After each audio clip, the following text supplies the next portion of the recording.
조갑제 TV 시청자 여러분 안녕하십니까? 2022년 3월 30일 정오입니다. 윤석열 대통령 당선인이 어제 볼로디미르 젤렌스키 우크라이나 대통령과 전화 통화를 했다는 뉴스를 접하니까 참 허무한 느낌이 들었습니다.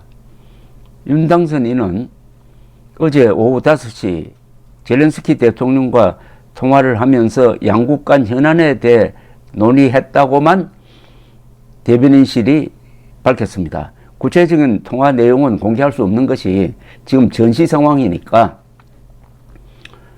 여러 가지를 고려한 것으로 보입니다. 그런데 젤렌스키 대통령은 이 통화 뒤에 트위터에 글을 올렸습니다. 우크라이나를 지지해준 대한민국 국민들에게 감사를 전한다. 윤 당선인의 앞으로의 활동이 성공하기를 기원했고 더 생산적인 협력을 해 나갈 것이라는 확신을 표명했다. 이런 글을 올렸습니다. 그런데 윤석열 당선인은 후보 시절이던 지난 3월 2일 드미트로 포노마렌코 주한 우크라이나 대사와 만나가지고 우크라이나의 대러시아 결사항전 의지를 응원했습니다.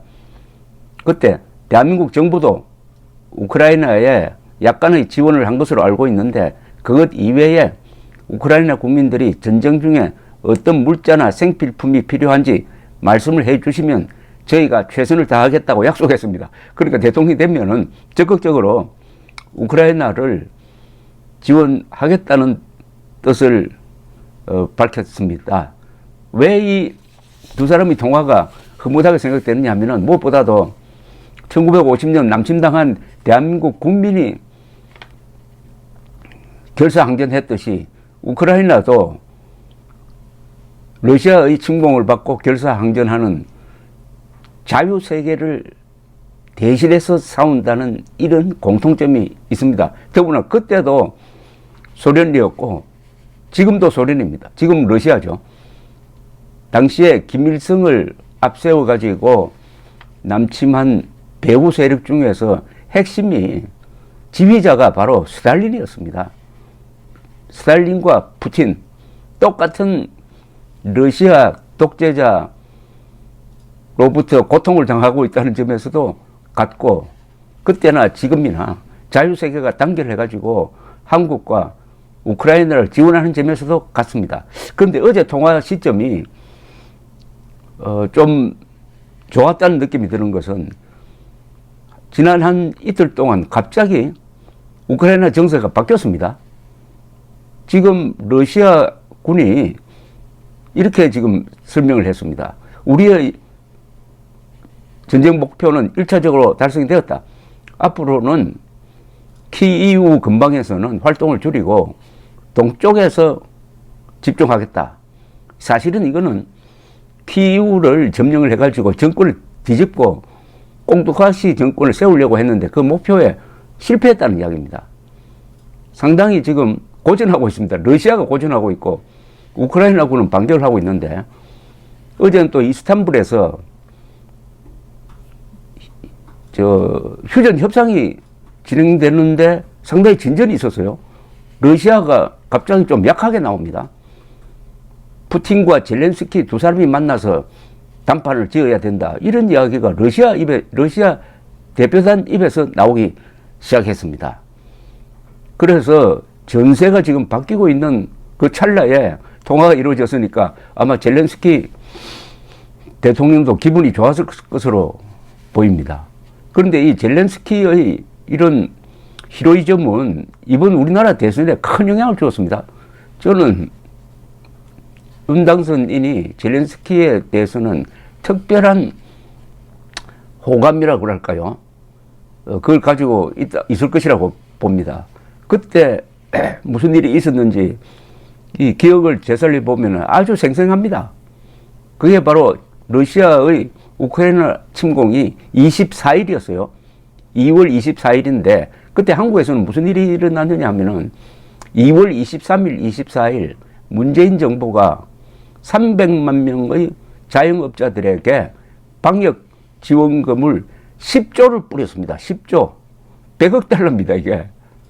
사실상 이게 이 매표 행위죠. 한 사람당 300만 원입니다. 조갑제닷컴도 받았어요. 그런데 23일 오전에 신청했더니 오후에 바로 입금이 되었습니다. 300만 원 받으면 사람이 생각이 달라집니다. 더구나 300만 명이니까 거기에 말하자면 배우자까지 곱하면 600만이죠. 직원 가족까지 합치면 1000만 명에게 영향을 줄 수 있는 10조를 뿌린 겁니다. 이게 여론조사에서 나타났어요. 그 주 여론조사 보면은 상당히 이재명 후보의 지지율이 올라가서 몇 군데는 역전되는 걸로 나왔습니다. 아슬아슬했습니다. 그런데 2월 24일 러시아의 무자비한 침공이 있고 젤렌스키가 아주 용감하게 싸우는 것이었습니다.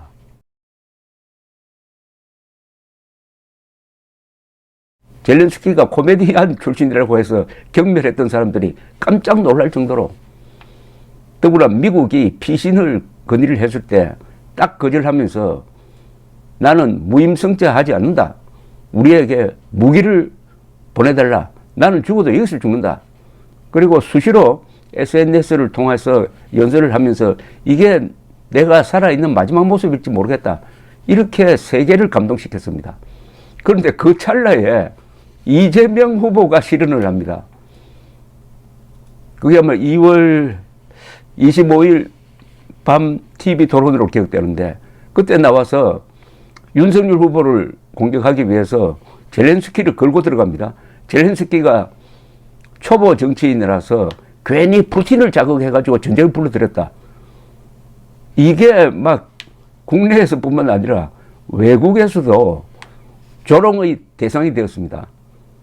이 지구상에서 푸틴 빼고 젤렌스키를 공격하는 사람은 이재명 말고 누가 더 있느냐, 이래 된 거죠. 그리고 그때부터 모든 언론, 우리나라 텔레비전, 신문도 이 선거운동이 아니라 우크라이나 사태, 젤렌스키의 용감한 전쟁 지휘, 이게 뉴스를 덮었습니다. 여기에 이재명의 실언, 또 이걸 재빨리 이용한 윤석열 후보의 선거운동이 주요해가지고 따라붙었던 지지율이 다시 벌어지기 시작합니다. 그 주말부터. 그게 바로 선거 끝까지 유지가 되었습니다. 그러니까 젤렌스키가 윤석열 후보의 당선에 큰 영향, 아마 결정적인 영향이 될지도 모르겠습니다. 했다는 점에서 아마 윤석열 후보가 너무나 생생하게 그 장면을 기억하고 있을 것입니다. 그런데 이제 대통령 된 다음에 뭘 할 거냐? 적극적으로 도와야 되죠.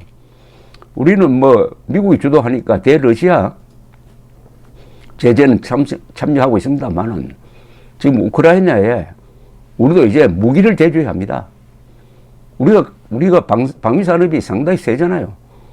지금 무기를 대주고 있는 나라는 나토 국가입니다. 우리는 무기를 대줘야 된다고 생각합니다. 그렇다고 지금 의용군을 보낼 입장은 아니고, 또는 뭐 돈으로 도우든지. 지금 러시아의 이 무자비한 2차 세계대전 이후에 처음 보는 유럽 한복판에서 일어난 이 대규모 전쟁을 보면서 우리는 다시 한번 1950년 대한민국 국민들이 얼마나 위대한 일을 했느냐를 새삼 느끼게 됩니다. 그때 이승만 대통령과 국군은 남침을 당하고도 물러나지 않았습니다. 국군은 후퇴는 했지만은 부대 단위로 항복하지 않았습니다. 그리고 미군이 올 때까지 10일간 1대3으로 싸웠습니다. 즉 대한민국과 북한, 그 뒤에 있는 중공, 소련을 상대로 무너지지 않았습니다. 그때 10일 사이에 만약 와르르 무너졌더라면은 미군이 와도 무슨 싸울 근거가 없어졌잖아요. 뭐 이승만이 막 해외로 도망가고 국군이 항복했더라면은 이거는 유엔군이 아니라 유엔군 할아버지가 와도 구제할 수 없는 상황이었는데 우리는 결사항전했습니다. 바로 2022년의 우크라이나 사람들처럼 우리가 싸웠습니다. 그 두 나라를 대표하는 젤렌스키 그리고 윤석열 당선인의 통화가 이것은 역사적 배경을 갖고 있고 어떻게 보면은 전우입니다. 전우. 같이 피를 흘린 자유를 지키기 위해서 피를 흘린 두 정상급의 대화에 제가 흐뭇했다는 생각이 바로 이런 이유에서입니다. 감사합니다.